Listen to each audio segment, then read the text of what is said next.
Welcome to our channel Top Reddit Story. Make sure to subscribe our channel and leave a comment down below saying I subscribed, and we will try our hardest to reply your comment. How is coronavirus impacting your job at the moment?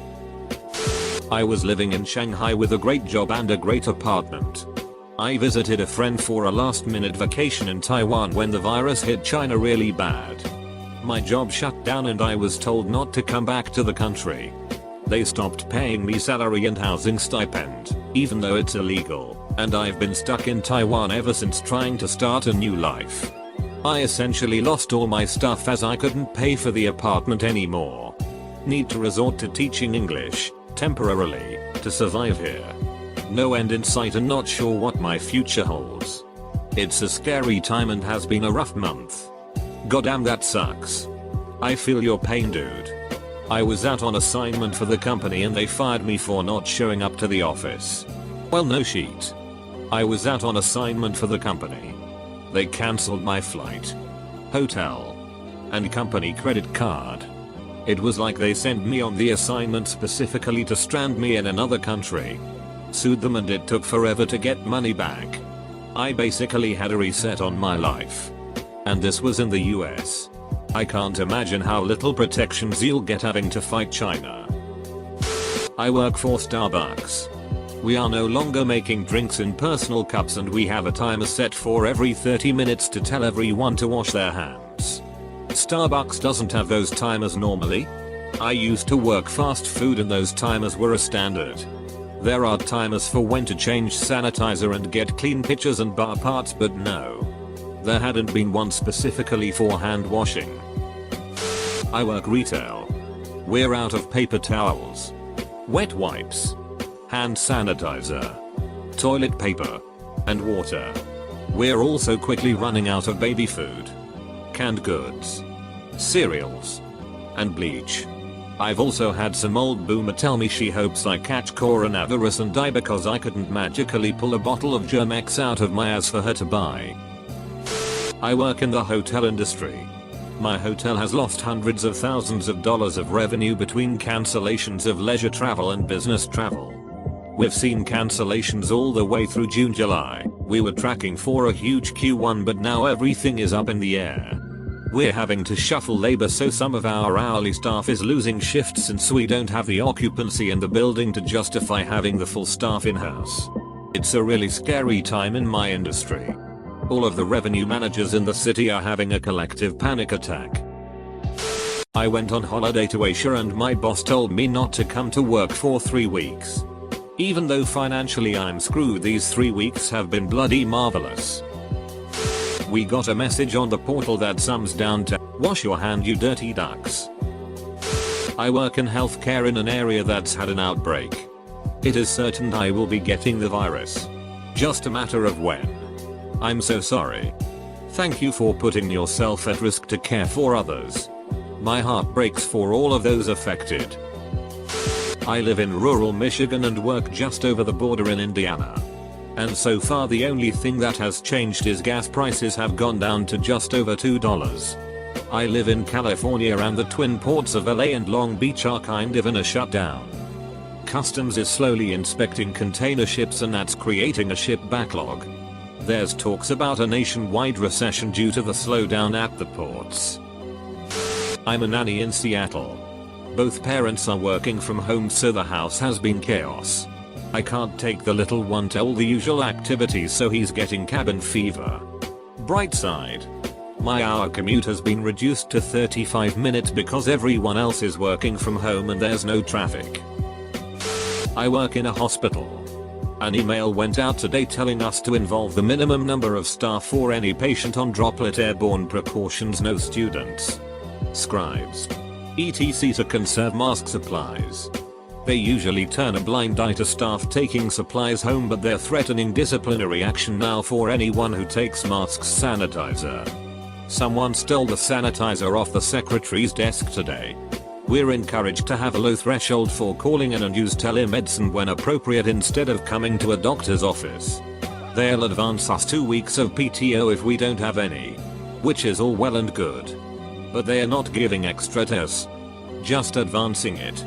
And I'd much rather use PTO for vacation, so it's kind of a bummer since I'll almost definitely get it. Web developer at an office. So far no impact at all.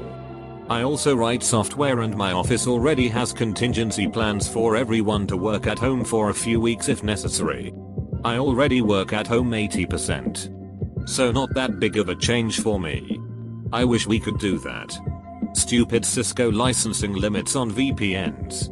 We're currently working with CDW to upgrade. But it's taking a while. Apparently they're overloaded with other people doing the same. My dad is having a hard time cause he works in the airport and because of lot travel numbers they are removing overtime pay. My ex-husband works at an airport. I deeply appreciate the fact that he doesn't come into my house anymore. I'm immunocompromised when he drops off the kid. He just parks in the driveway and tells son to go inside and wash his hands. When we have to talk, we do it on the phone. He doesn't want any airport related cooties to get on me. I work as a restaurant server in 2 different casinos. We get a lot of traffic from states with confirmed outbreaks, but since it's a kitchen food environment it's basically just make sure you're washing your hands and following the safety guidelines you should be following every day anyways. And please don't come in sick. Which you shouldn't do anyways. Honestly all we have is some more signs on the wall telling people to hand wash. And a few sanitizing stations set up by doorways. The only other place I've noticed its effect in my town is the local bulk barn isn't letting people bring their own containers. Which is one of the biggest points of shopping there. Seems a bit useless as well when every customer has to use the same metal scoop to fill up their product bags anyway. My boss's girlfriend works as a travel agent. He says usually in February they do around $1 million in sales. This year they barely did 500k. I'm actually surprised they got that much tbh. Anecdotally, my fiance and I had a trip planned to go to Italy in April. We had to cancel due to obvious reasons. This made us reach out to our travel agent to book a new trip somewhere else. If that new destination gets hit, we will rinse and repeat the process. I assume our second trip would be considered new business and add to February's sales numbers. I teach at a school. And we've received notices from superintendent's office as to what precautions to take. And to stay home if you're running a temperature. We're also getting disinfectant bottles and hand sanitizer, though obviously in short supply at the moment.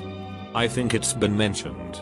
But to reiterate, the concern is for those who are immunocompromised, as well as those at either extreme of the age spectrum. Taking basic, simple precautions will go a long way.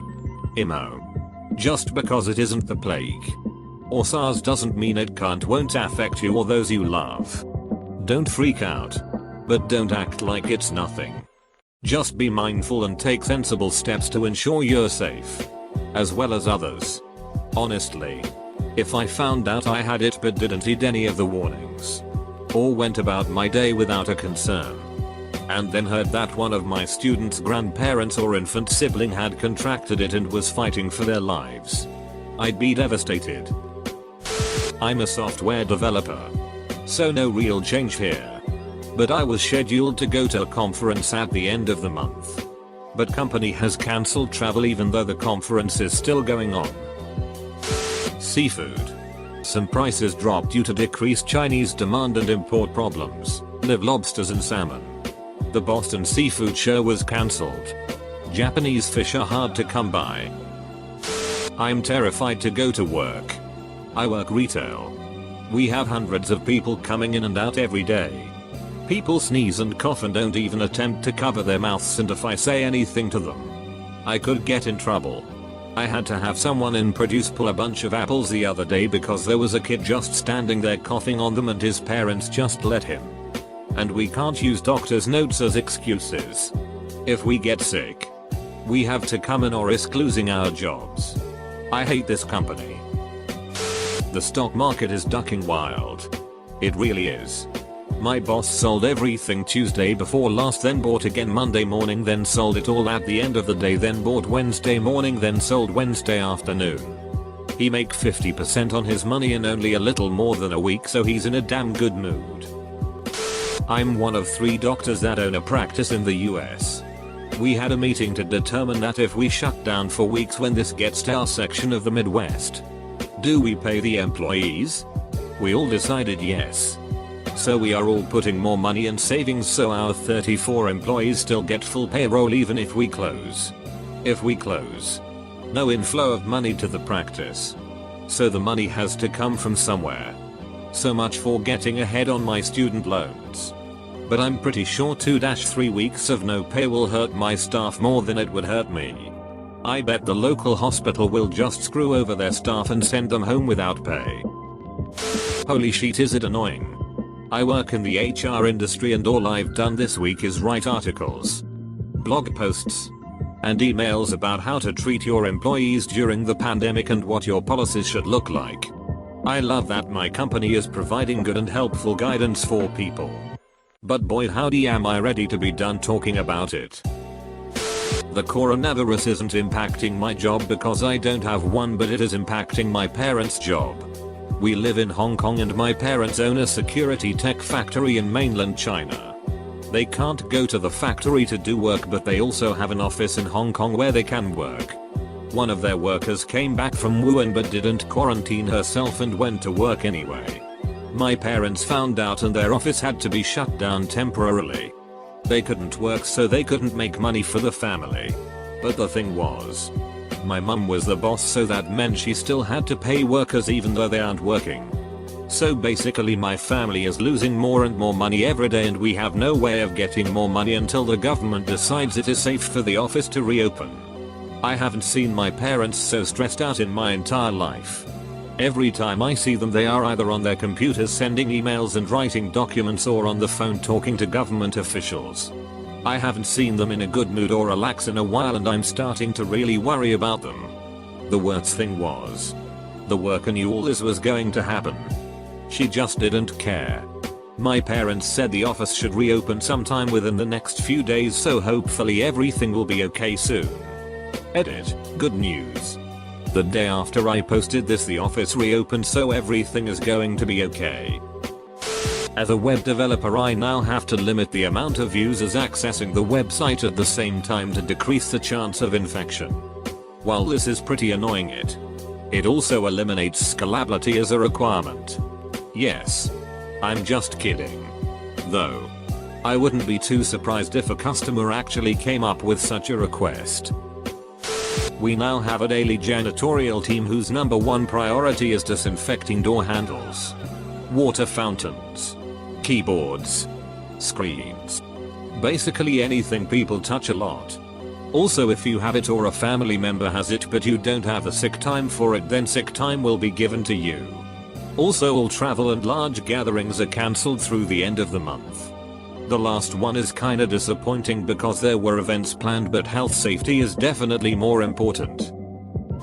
Not necessarily my job, but my school.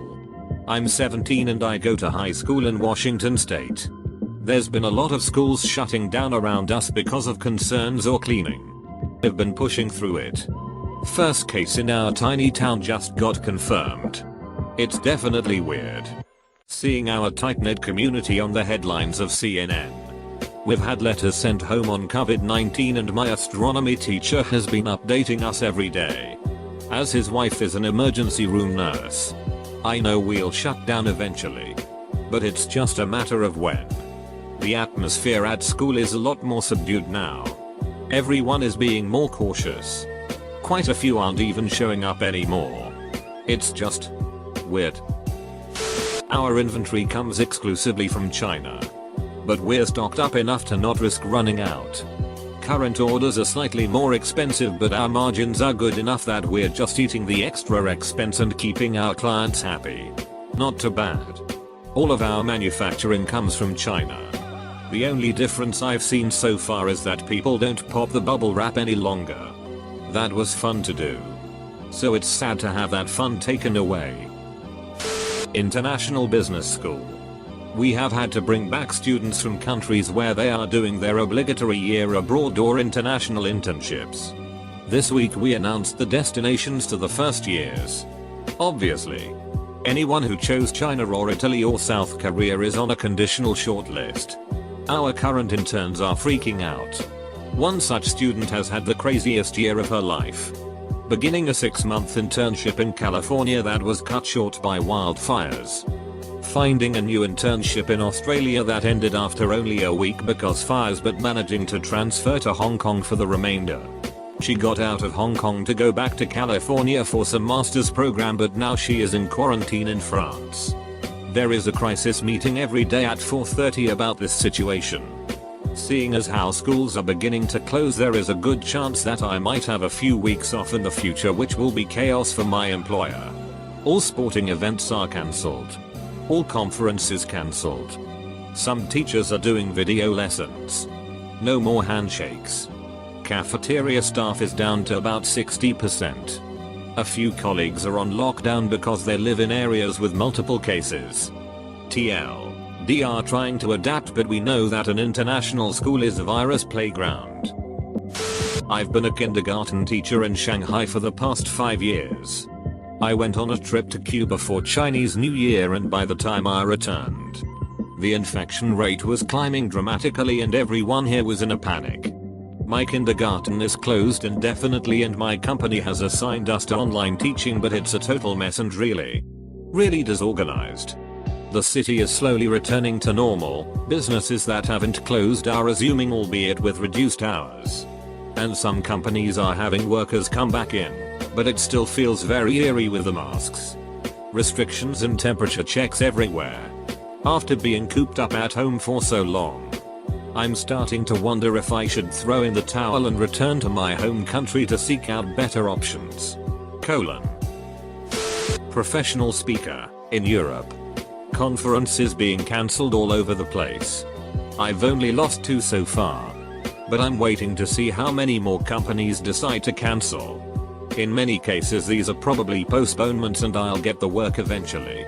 Many of my colleagues are in full panic mode. We are all self-employed. It is exposing the divide between people with high monthly overheads and low savings and people, like me, with deliberately low costs and high savings.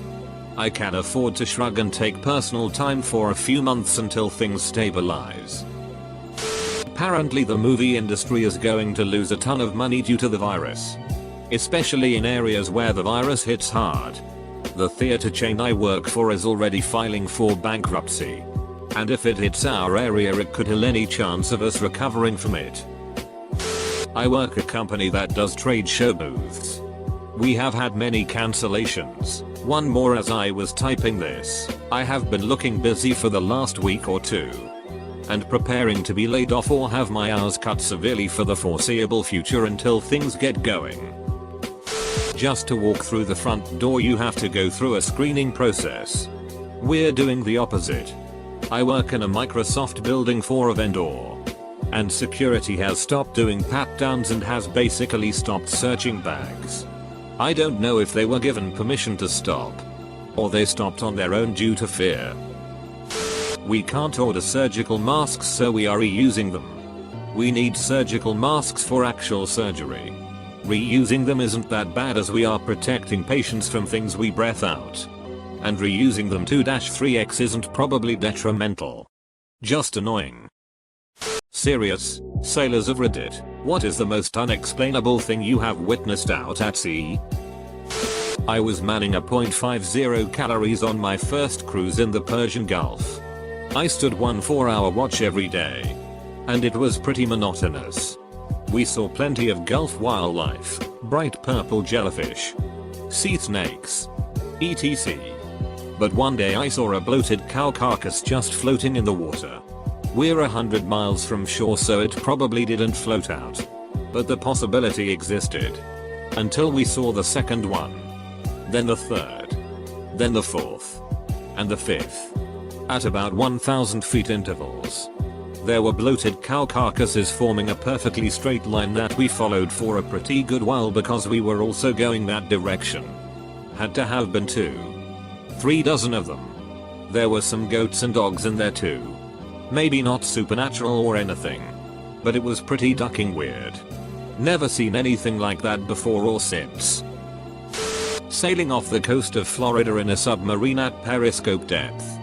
We see a small fishing boat go by. The fishing boat slows down and on the emergency frequency channel we hear in a very southern twang, "Is that a submarine? That must be a dang submarine." The man immediately strips completely naked and then displays his rear for all of us to see on the periscope. He slaps scissors a few times and then carries on with his day. During the night after leaving Djibouti we noticed that a radar echo, probably a tanker, was behind us and was on a collision course. We changed direction almost unnoticeably. 1 degree every 5-10 minutes in order to not reveal we were aware of its presence. After 1 hour the echo radar was still straight behind us and getting closer. It was clear it was following us. So we let the tanker get closer and closer. Until it was at 100 meters behind us. Then we turned abruptly. Esquived. And navigate at full speed in the opposing direction. Since a tanker takes hours to do a complete turn we were safe after that. We never saw it again. Why would this tanker followed us and wanted to harm us? We had absolutely no idea. At the time there was no pirate in the zone. Maybe it was a ghost tanker. 250 miles into the Gulf of Mexico on my dad's boat, 44 feet. We'd been out there a couple weeks. It was about 2 in the morning. Ocean was eerily glassy, nary a wave to be seen. When you're that far out, and it's that dark, and the seas are calm, it can be tough to tell when the sky stops and the horizon begins. The boat was equipped with a light beneath the diving board on the rear, aft, that illuminated maybe a 20-foot radius beneath and around the boat. I saw a black shadow beneath me, a silhouette of something large enough to dwarf the boat I stood on. Maybe it was the alcohol. But I don't recall feeling afraid, just curious. I stared at it while it shifted beneath the light for a solid few minutes. I sorta wished it would surface. But I guess part of me was glad that it didn't. It's not much. And it really could have been anything from a whale to a submarine. But it was still the strangest thing I can remember seeing. Edit. Clarification. We were sailing south on Lake Michigan with iron ore to Burns Harbor. It was around 2 o'clock. A blip on the radar and another and on and then right past us without any lights or sound. The thing was the object after calculating its velocity was confirmed to be moving just below 2,500 miles per hour. This was a freaky moment because we couldn't think of anything that could move that fast on or just above water. I've told this story before on here, but it's been a while. So here goes. While standing a lookout watch at night on a patrol somewhere in the middle of the Bering Sea, I saw a light appear on the horizon. The light rose until I could tell through the binoculars that it was clearly a circle of light, a glowing orb of some sort. It rose quickly and steadily and hung in the air, motionless from my perspective, for a short period of time, but long enough for me to report the sighting and for folks on the bridge to puzzle over it. Then a few minutes later, it dropped quickly and was gone for good. So, 2 things we knew. 1. It was over the water. The nearest land in that direction was so far that the damn thing would have had to have been the size of Connecticut if it had shot up from land. 2. The United States government didn't have a clue what it was, or had no interest in telling us. It was weird. I do not believe it was extraterrestrial or the result of anything supernatural. But it was weird. My family and I were out sailing in Croatia in a rental boat. There had been some pretty bad weather the week before our arrival, but we had fortunately avoided the storms. However, one fateful day when we were casually cruising along the coast, we started noticing things in the water. We decided to check it out and found large chunks of debris floating around, including a cabin door with a small orange life vest resting on top of it. We were shocked and stuck around the scene for about 30 minutes, listening for sounds and checking out the things we could fish up. After concluding that it looked like it had been in the water for quite some time, we determined at least a month or 2, and after trying to call it over our radio, which turned out to not work, thanks rental boats, we decided to keep moving. But we couldn't quite shake off the feeling of dread after seeing that. The little orange life vest still haunts me. I'm not entirely sure what else we could have done since we had no way of communication with land and we were hours away from the nearest port. We have no idea what it was, what happened or, well, anything else. I was on a 52-foot boat 20 miles off the coast of South Carolina at about 3 AM cruising at 25 kts when I was hit in the chest by someone large and alive. It knocked me clear of the helm and was stuck to my shirt. I was on the deck rolling around trying to get it off me in the dark. I got up, took my shirt off and stomped it until it stopped moving. I went down to the cabin to grab my flashlight and gun.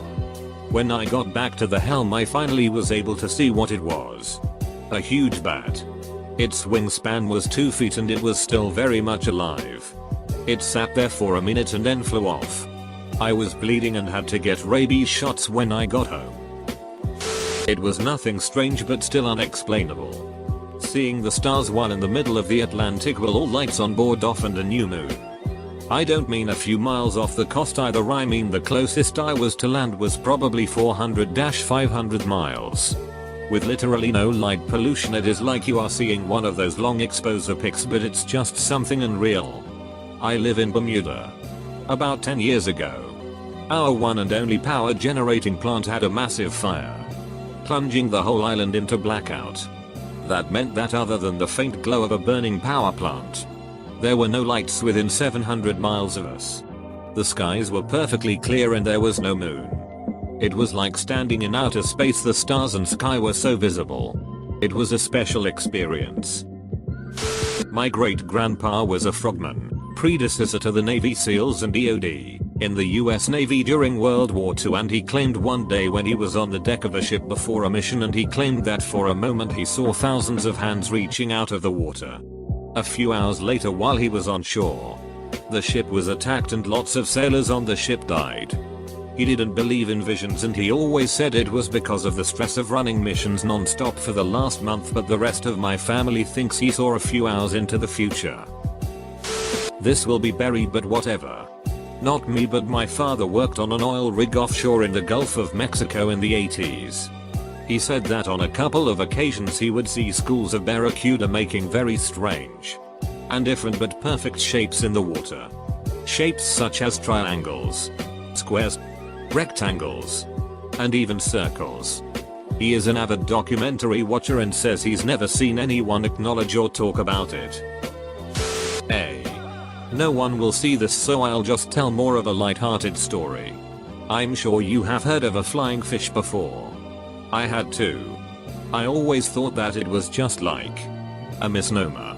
I thought maybe they just jumped really high so people thought they were flying. That notion shattered while boating around Destin, Florida, out in the Gulf, while traveling pretty dang fast on our fishing boat. I was amazed when my dad pointed out that there was a little flying fish keeping paces with us a few inches above the water. We were going pretty dang fast too. It hovered there for about a minute and then pulled ahead and dropped back into the ocean. Amazing little things. Not sure if this qualifies, but in school when I was 14 I was sailing on Carniston Lake in a 2-man sailboat. I was driving, and it was extremely choppy. We were going way too fast and I knew it was only a matter of time until we sank. The waves were terrifying, and I am not a fan of the water. In fact, I refuse to go in a boat in an ocean outright. I was keeping it together for a while, but then I heard what sounded like an explosion, and a shock wave hit our boat, which turned the sail quickly, hitting me on the head. Time felt like it was slowing at this point, and my mate jumped straight off, and as I regained my senses I noticed that the boat was tipping a lot. It was about to capsize. I tried my best to turn it back the other way to level it out, but it tipped so much the sail touched the water and scooped it in, flinging me into the air, luckily away from the boat, because if I was under it I probably would have been killed. I surfaced and we held onto the edge of the capsized boat until help came about 20 minutes later. The wind was so strong, however, that the rescue boat almost sank as well, and we had to shovel water out of it as we went with paper coffee cups. Later I found out that a jet plane was doing maneuvers in the valley, and due to the poor visibility he went too low towards the lake and accelerated to pull away upwards, causing him to break the sound barrier at low altitude. Which was what the explosion sound was. While serving the Persian Gulf aboard a destroyer, we were cruising our patrol zone on a clear calm day. No land in sight. We saw a water spout. No clouds or any other weather disturbances. It towered into the sky and didn't really move but lasted for about 15 minutes then just dissipated. I once watched water spout churn for about 20 minutes, long enough for me to play from 7th green to 10th fairway. It was at the edge of a front of dark clouds, reaching from the edge of the clouds to the ocean. Beyond the front was clear sky.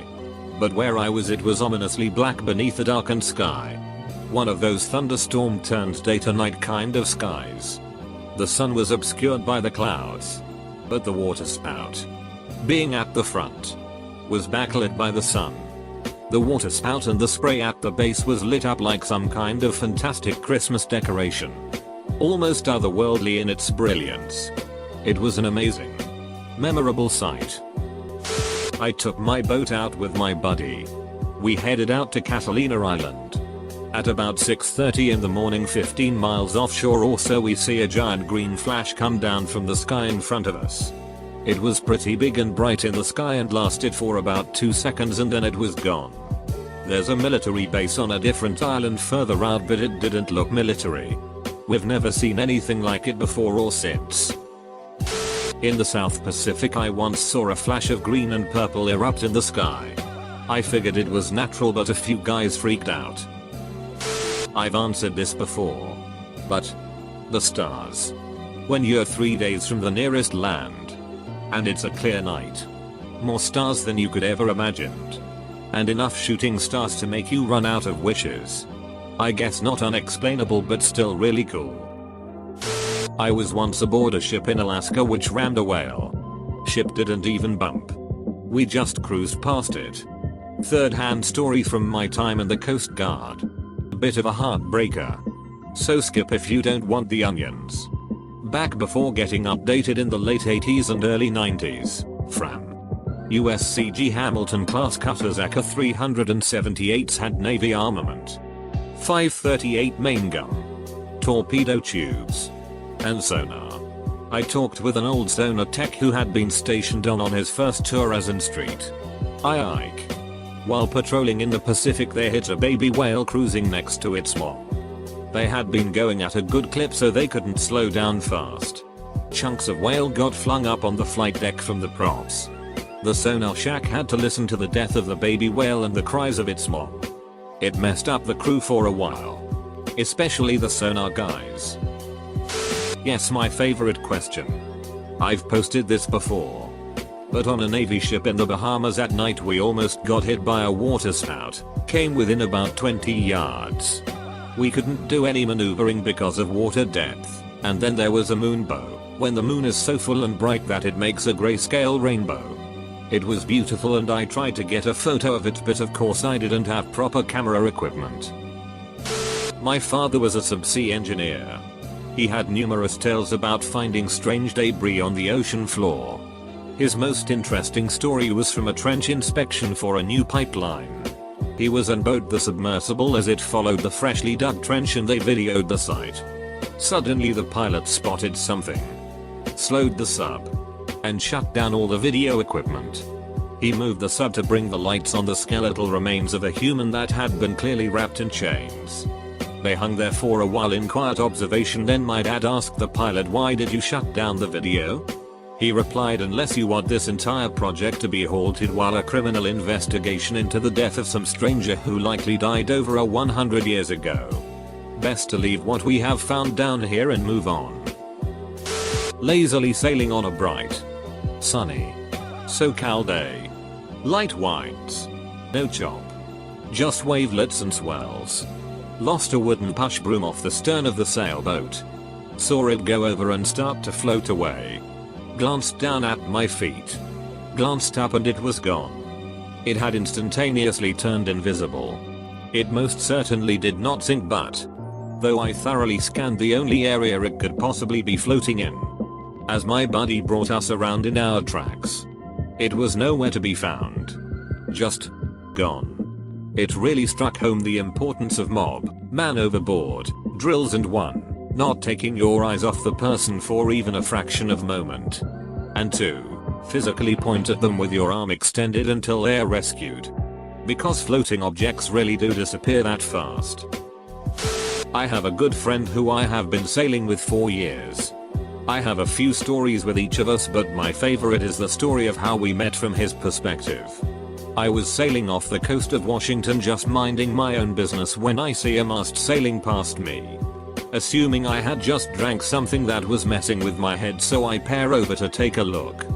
And I see this fellow standing on the boom leaning against the mast with the deck completely below water. He just looks at me and says, "This looks worse than it is. But could you give me a lift?" And cracks this silly grin.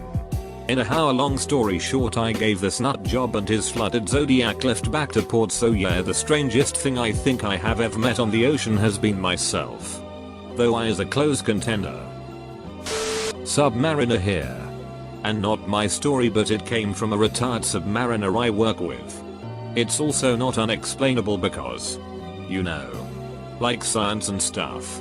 Anyways, he told me about how they had just surfaced off the coast of Florida and he was in the bridge as lookout. There had been a lot of storms there recently which caused the unique conditions necessary to create Street Elmo's fire. Turns out it's not just a movie, but actually something pretty interesting. Plasma in the atmosphere due to high electric potential differences. Definitely worth looking into for anyone interested. I'm currently on a car carrier with shitty satellite internet in the middle of the Pacific. I found this thread a bit late, but something pretty unexplainable happened a couple years ago. I was 500 miles off LA headed to Honolulu on a container ship when the intermediate shaft decided to shear itself from the propeller and fall into the ocean. You know, the bit that connects from the outside of the ship to the propeller? It happened right at the start of my morning watch on the engine room. I got my coffee, checked some gauges, and then heard a loud boom. RPM shot through the roof and I hit the all-call alarm. We shut down the turbines and waited a week before the company sent a harbor tug to tow us back home. No one could explain how the shaft just sheared off like that. Best guess was either incorrect loading or shitty installation in the shipyard. Either way, it wasn't supposed to happen. Since I'm seeing Navy stories here, I'll relay one myself. On a guided missile frigate returning from the first Gulf War, we were literally in the middle of the Atlantic when a contact was reported of the STBD bow. It was very rough too, so imagine our surprise when, as we drew closer, we could see a little, maybe 50 feet, sailboat. I mean, this was deep water, middle of the ocean, and there's this little sailboat. The small vessel hails us and requests assistance. As we get closer, we can see a little old man and his dog. On the radio, he asks if we have any cigarettes we could part with as he had run out. That's it. That's all he wanted. Literal middle of ducking nowhere. Deep ocean. No land for thousands of miles. Old man wanted some smokes. Yeah. We gave him several cartons. Some ship's swag, shirts, hats, etc. and sent him on his way. I was a commercial fisherman, so I have spent some significant time at sea. The thing that always weirded me out was the way huge parts of humanity were always left on shore. As soon as they were out of sight of judgment, boats would mount an illegal and torturous device called the crucifier to tear the heads off fish, saving one humane cut with the knife. And they would shoot seagulls with pistols off the back of the boat, just for sport. Shit, I knew a guy who would attract pigeons with bait just so he could catch them, grab them by the head, and spin their bodies until they flew off of the head in his hand, spilling blood everywhere to the laughter of his shipmates.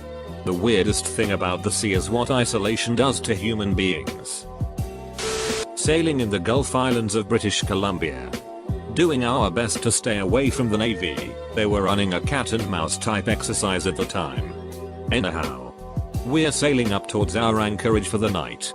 And coming towards us is this orange ball boy. The strange thing was that the boy was moving.